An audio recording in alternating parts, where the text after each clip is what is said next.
Bienvenue. Merci. Merci à vous. Avez-vous des difficultés pour trouver le bureau aujourd'hui? Oui, un peu. J'ai eu de la misère surtout à trouver un stationnement. Mais sinon, c'était pas mal correct. Ah, d'accord. Mais est-ce que vous voulez prendre un café ou besoin de quelques boissons froides? Ah non, merci. Non? Parfait. Bon, bienvenue. Je me présente, je suis Santiago Jiménez. Je suis responsable du recrutement pour les postes de technicien administratif. Moi, je me présente, je suis Andrés Mora, je suis l'adjoint exécutif du ministère.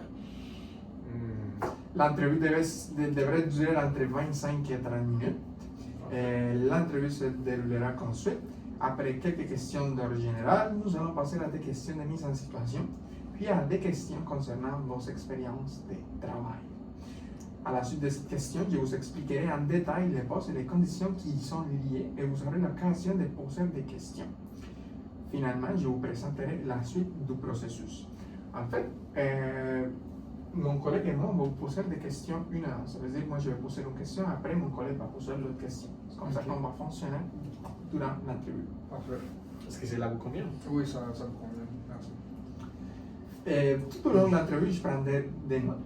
N'ayez crainte, cela ne veut pas dire que c'est négatif ou positif, c'est simplement pour nous assurer d'avoir le plus d'informations possible. La mémoire étant une faculté qui oublie, les processus d'entrevue peuvent parfois s'échelonner sur plusieurs journées. D'accord. En première lieu, comment est-ce que vous avez entendu parler de l'offre affichée?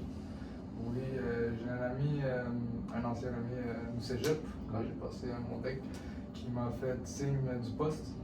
Puis, c'était via un contact dans votre ministère qui m'a dit qu'il y avait un poste de libre, puis j'ai décidé d'y appliquer. Avez-vous déjà entendu parler de notre ministère? Bien sûr, vu que je regarde beaucoup l'économie, je suis un peu l'économie et les finances, c'est un truc que j'aime bien. Donc, j'ai regardé, puis j'y connais un peu le ministère de la Finance, bien sûr, eux qui gèrent le budget. Parfait. Alors, maintenant, pouvez-vous nous résumer votre parcours professionnel, s'il vous plaît? Oui, bien sûr. Donc, j'ai commencé par des petits jobs au secondaire comme caissier, vendeur dans des magasins comme l'Équipeur ou Escompte le Compte.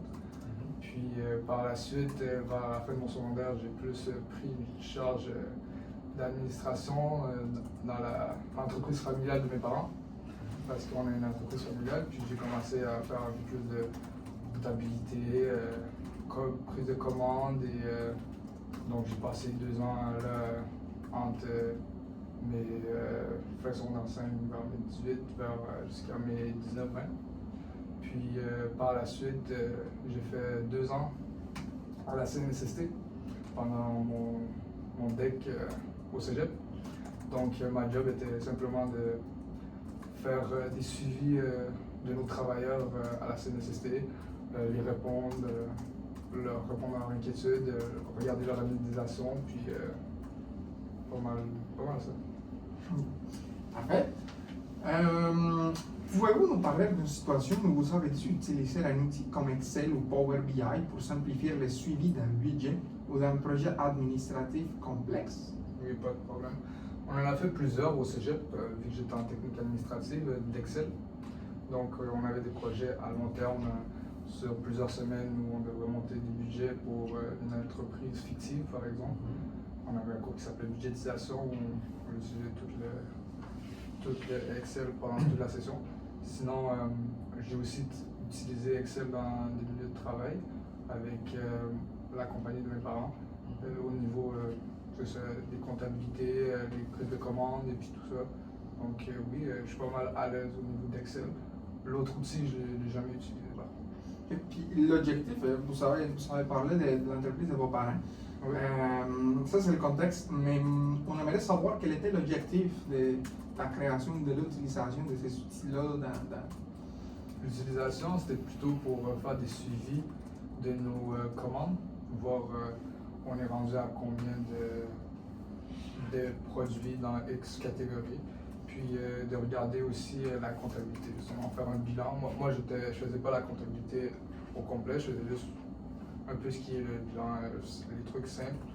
Puis on passait à notre comptable par la suite pour qu'il vérifie en arrière. Ok. Ok.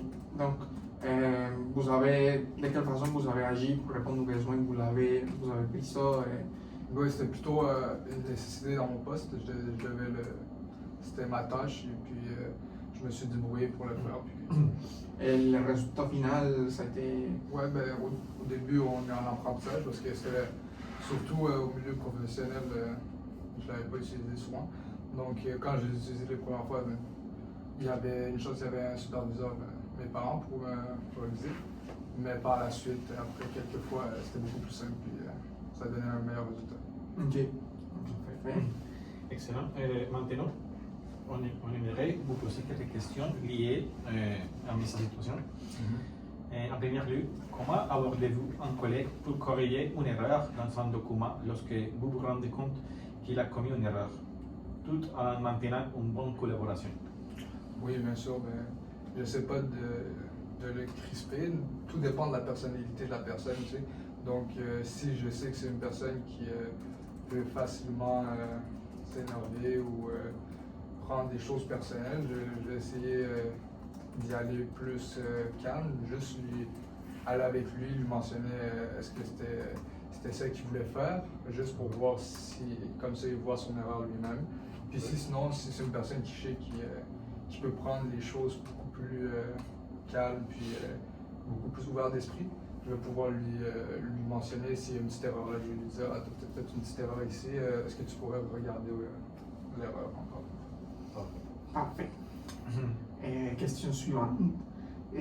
Comment gérez-vous plusieurs demandes urgentes en même temps? Oui, ça c'est une bonne question. Mais je dirais que pour ce qui est des demandes urgentes, quand il y en a plusieurs, ce que je fais en premier, c'est faire une liste des demandes, puis regarder quelle est la plus urgente pour celle qui on me demande le plus, la plus difficile aussi. Puis je vais essayer de compléter en premier la plus urgente dans ce cas. Ok. Parfait. Maintenant, on va faire une espèce de simulation Oui. liée à une mise en situation. Ok. Par exemple, il est vendredi après-midi et vous êtes prêt à partir. Mais votre supérieur arrive en vous disant qu'il y a un document urgent à traiter avant minuit. Qu'est-ce que vous feriez dans cette situation? Tout dépend de mon horaire, puis parce que pour moi c'est très mon temps. Si j'ai rien de prévu par la suite, avec plaisir que je vais faire les heures supplémentaires puis faire le travail.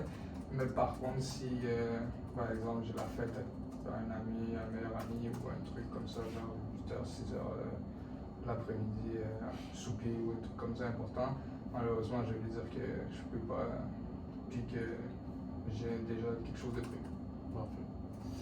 Parfait. Question suivante. Quelle est la différence entre dépenses fixes et dépenses variables? Dépenses fixes, c'est quand, par exemple, une entreprise a toujours les mêmes dépenses à un certain endroit, par exemple l'électricité ou la facture des machines Interac ou des dépenses qui viennent régulièrement puis qui ne changent pas. Donc, puis pour variable, en gros, ça varie selon le nombre de produits qu'il vend ou le nombre de clients qu'il reçoit ou plusieurs choses. Ok. Parfait. Maintenant, notre mise en situation. Mettons qu'aujourd'hui, vous devez fournir un rapport concernant l'exécution mensuelle du budget du ministère. Il est crucial qu'il soit remis au plus tard le vendredi prochain. Toutefois, aujourd'hui, lundi, vous constatez que vous ne serez pas en mesure de les livrer à la date prévue. Qu'est-ce que vous feriez? Je vais tout de suite prévenir mon supérieur, puis lui qui est mon superviseur, puis je vais lui dire que je ne vais pas pouvoir malheureusement finir le document à temps. Le plus tôt possible, je lui dis. Puis si je vois que j'ai un collègue qui peut m'aider parce qu'il y a moins de tâches ou qui est plus libre, je vais aussi essayer de demander à Enfin, donc, ça fait le tour des questions. Merci beaucoup pour la réponse. Merci à vous. Et je vais maintenant vous parler en détail du poste. Parfait. En effet, on cherche un technicien. Il s'agit d'un nouveau poste qui a été créé suite à une hausse des effectifs incomplets au sein de notre secteur. Donc, il s'agit d'un nouveau poste. Nous prévoyons offrir à l'entrée un salaire situé entre $28 et $40,69 selon l'expérience et selon les échelons de traitement qui sont publiés par les conseils du Trésor. Et nous offrons aussi un programme de journées de congés personnels au nombre de 10 journées dans l'année. Concernant les vacances, en règle générale, vous obtenez 20 jours, ça veut dire 4 semaines de vacances annuelles après seulement un an de service. Et finalement, nous offrons la possibilité des horaires comprimés de télétravail en mode hybride selon les consignes gouvernementales. Et à ce moment, il s'agit d'un maximum de 12 jours en télétravail par semaine et d'aménagement des temps de travail.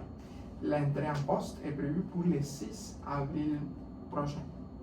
Est-ce que vous avez des questions? Non, vous avez pas mal répondu à toutes mes questions, merci.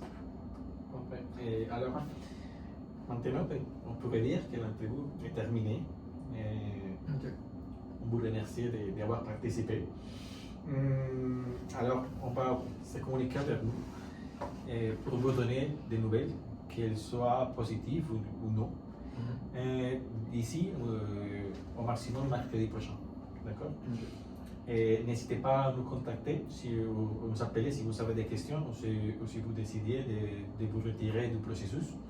Et encore une fois, merci de nous avoir accompagnés. Non, merci à vous pour votre temps. Merci. Merci.